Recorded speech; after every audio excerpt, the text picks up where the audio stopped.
یہ کہنا کہ فلاں شخص پر جادو ہے، اور یہاں پاکستان میں تو یہ ماشاءاللہ ہر جگہ ہی ہر شخص کہتا ہے، ہر تیسرا شخص کہتا ہے مجھے جادو ہوا۔ تو جادو ہوا ہے کہ نہیں ہوا، ہم خود اللہ کے فضل سے اللہ تعالیٰ معاف فرمائے، اللہ تعالیٰ معاف فرمائے، نعوذ باللہ من ذالک، ہم سب جادوگروں سے بڑے ہوئے ہیں۔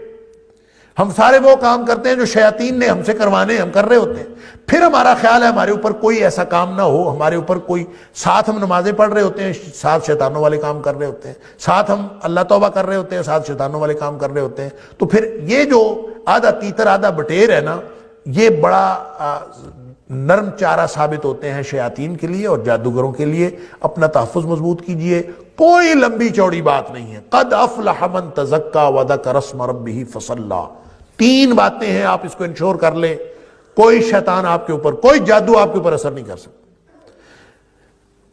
من تزکا وذکر اسم ربہ فصلی، ایک ہے پاکیزگی، عقیدہ پاک ہو، کپڑے پاک ہوں، ظاہری باطنی پاکیزگی حاصل ہو، آدمی گھر کے کپڑے پاک ہوں، گھر کے بچے بھی پاک ہوں، گھر کے سارے افراد پاک ہوں، گھر کے قالین پاک ہوں، گھر کے صوفے کی چادریں پاک ہوں، پردے بھی پاک ہوں، ہر چیز گھر میں پاک ہو۔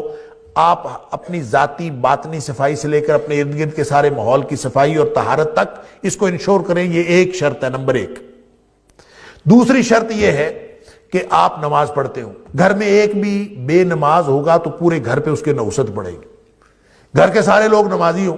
اور تیسری چیز ہے اللہ کا ذکر، اللہ کا ذکر پھر جتنا مرضی کرتے جائیں، اس کی کم از کم مقدار یہ ہے جو نمازوں کے بعد نبی کریم صلی اللہ علیہ وسلم نے ضروری اذکار بتائے ہیں وہ کیے جائیں، جو صبح و شام کے اذکار نبی کریم صلی اللہ علیہ وسلم نے فجر اور مغرب کے بتائے وہ اذکار کیے جائیں، جو سوتے وقت کے اذکار ہیں وہ کیے جائیں۔ یہ ضروری اذکار کوئی شخص کرتا ہے اور نماز پڑھتا ہے، پاکیزگی کا خیال رکھتا ہے، جن شیطان وہاں کیسے آ سکتا ہے؟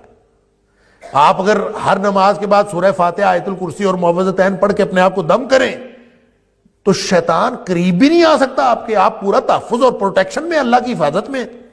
لہذا جادو کوئی بھی جتنا مرضی طاقتور ہو، اللہ کے قرآن سے زیادہ طاقتور چیز دنیا کائنات میں اور کوئی نہیں۔ جو اللہ کے قرآن سے علاج کرتا ہے، جو اللہ کے قرآن سے اپنا تحفظ کرتا ہے، جو اللہ کے قرآن کے ذریعے سے اپنی پروٹیکشن لیتا ہے، اس کو یہ کچھ نہیں بگاڑ سکتے ساری دنیا کے شیاطین مل کے بھی، چاہے وہ جادو کے ذریعے مسلط ہوئے ہوں، چاہے وہ اپنے شوق سے مسلط ہوئے ہوں، چاہے بدتر ہے کی بات یہ کہ وہ کوئی اشارہ ہو، جادو کا کوئی سائن ہو یا کسی اس طرح کی کوئی چیز، جی یہ ایک بالکل الگ بات ہے۔ اس کا تعلق اس سائن کی وجہ سے آپ کی پروٹیکشن کے ساتھ نہیں ہے۔ اچھا، سائن ایک ہو سکتا ہے کہ آپ کو کوئی وارننگ دی گئی ہو اور کسی طرح سے ایسا ہو، لیکن پروٹیکشن کی ادروائز بھی ضرورت ہے انسان کو، اس کو پروٹیکشن ویسے ہی لیتے رہنا چاہیے۔ اور جو صبح و شام کے اذکار ہیں یہ پروٹیکشن ہے، موقع وقت دعائیں ہیں یہ، اور جو ویسے آپ رقیہ وغیرہ کرتے رہتے ہیں، یہ سارا یہ اپنے آپ کو اللہ کی پروٹیکشن میں دیتے رہنا چاہیے، آپ کو سائن نظر آئے چاہے نہ نظر آئے۔ لہٰذا اس کو آپ سائن سمجھیں گے تو بھی وہی حکم دیا گیا ہے کہ نماز پڑھیں اور تعوذ کریں، اور اپنے آپ کو اللہ تعالیٰ کو ایسے استعاذے جو ہیں جو اللہ تعالیٰ کی پناہ میں دینے کی، وہ اس طرح کی دعائیں پڑھیں تو آپ اپنے آپ کو اللہ کی پناہ میں دیں۔ زبردست۔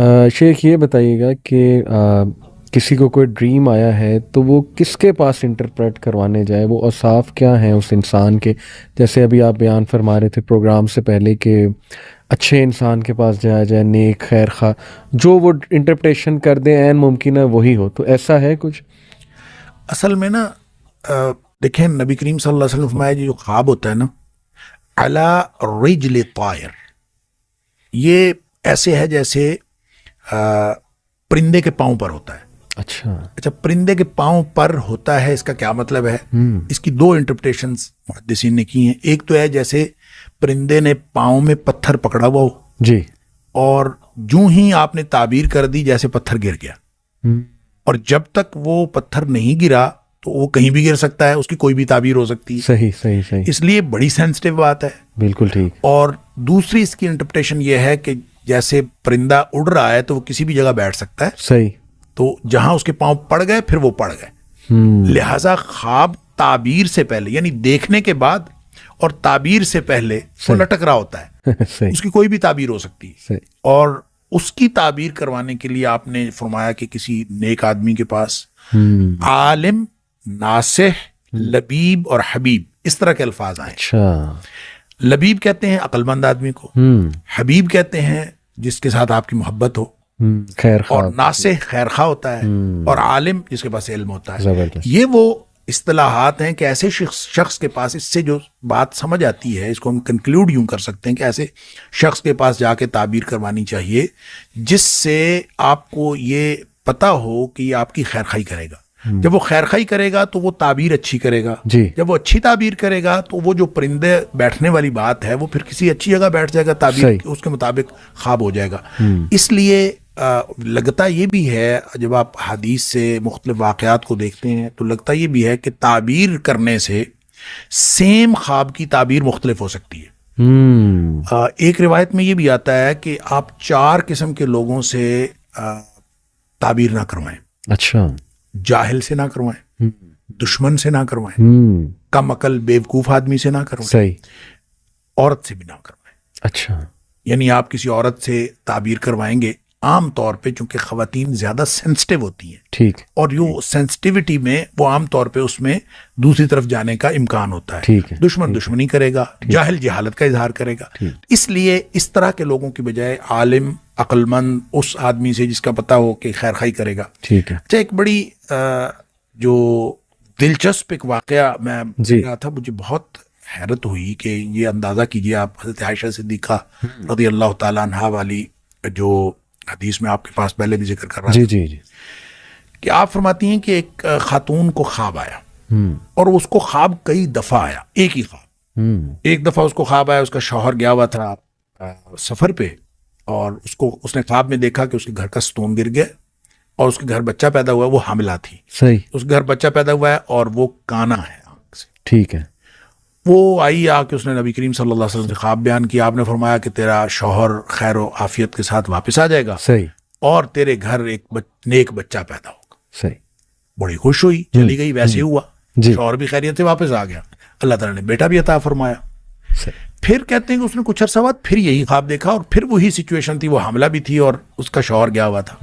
نبی کریم صلی اللہ علیہ وسلم نے پھر اس کی وہی تعبیر فرمائی. صحیح.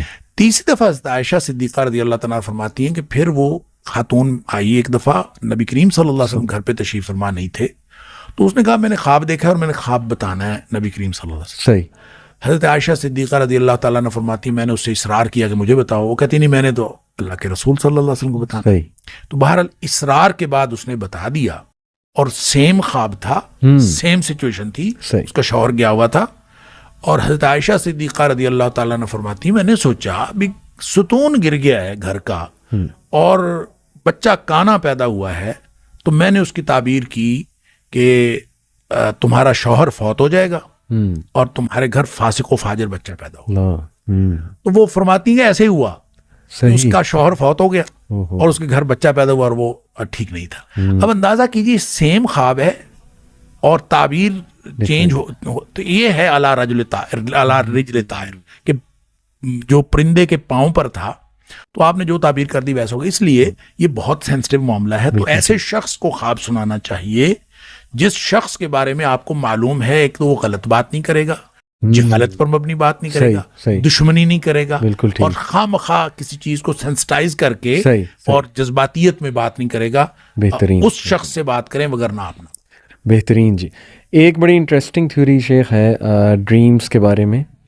کچھ لوگ کہتے ہیں کہ ہماری جو روحیں ہیں، جیسے آپ نے بھی شروع میں بیان کیا اور قرآن سے بھی ثابت ہے، اللہ سبحانہ تعالیٰ روح جو ہے وہ اللہ کے پاس چلی جاتی جب ہم سوتے ہیں، قرآن مجید سے بھی ہے.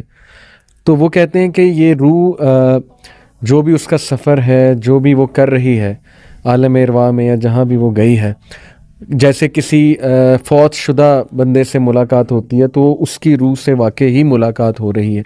اس میں کتنی حقیقت ہے کہ کیا یہ روح کے ایکسپیرینسز کو ہم خواب کہتے ہیں؟ دیکھیں، یہ دو باتیں اس میں ہو سکتی ہیں. نبی کریم صلی اللہ علیہ وسلم نے ایسی کوئی بات تو نہیں فرمائی، لیکن یہ دو باتیں اس میں ہو سکتی. ایک بات تو یہ ہو سکتی ہے کہ واقعتاً روح وہ ایکسپیرینس کر رہی ہو. ایک یہ ہے کہ صرف روح محسوس کر رہی ہو، احساس ہو اس کا.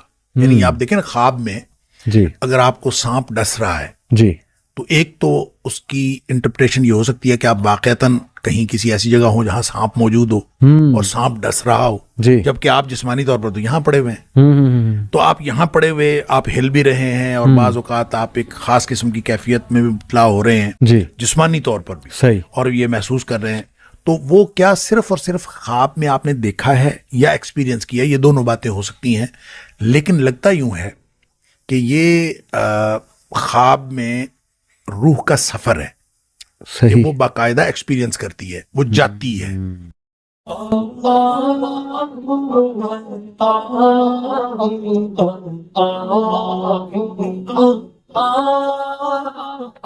Allah